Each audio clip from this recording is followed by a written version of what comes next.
Hey everybody, welcome back.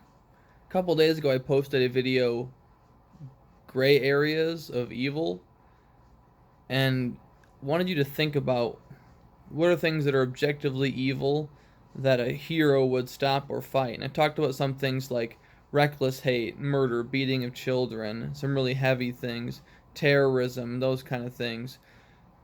But then there's things that are, some people would say are objectively evil, like abortion, euthanasia, and other people would disagree. And some people would say that things like wearing a seatbelt, trying to protect some, or vaccinations, some people would say that those things are overall good, but there are still some objections to that.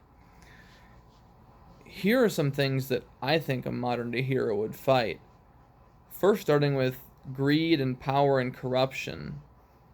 I think that most people would agree that you give a person too much power or too much money and it's just never going to be enough.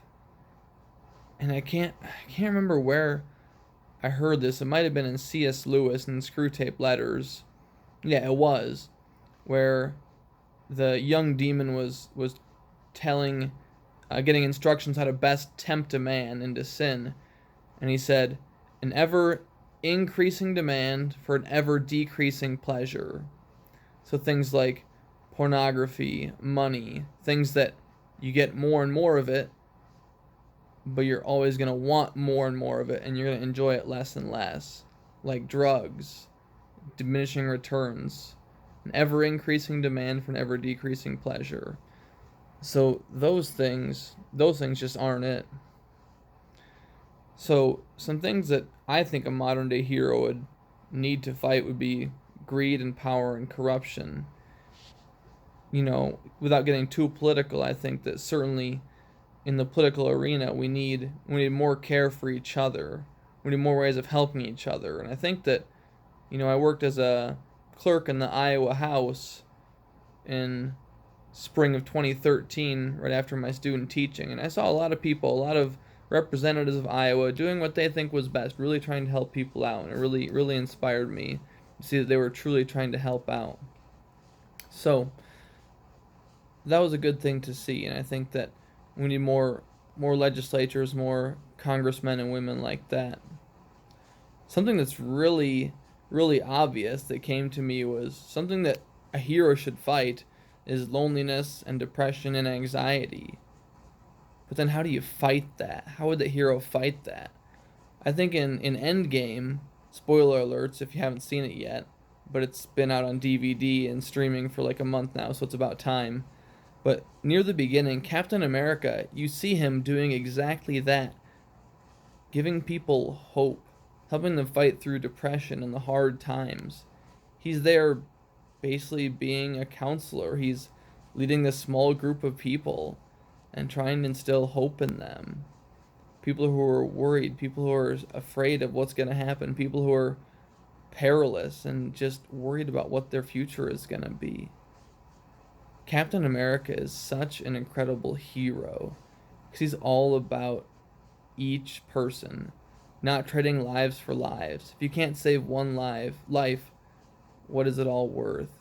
He's such an incredible version of a hero. One other thing that I think a hero would objectively want to stop, well, maybe not so much, but we want there to be less suffering in our world. What exactly does that mean? And what kind of suffering are we talking about? Certainly that, people are going to suffer, people are going to go through hard things. You lose a loved one, or even much more tragically, a loved one dies by suicide. There's going to be suffering, there's going to be pain. So a hero wouldn't end death, wouldn't end suffering, because some of those pains and problems are just part of life.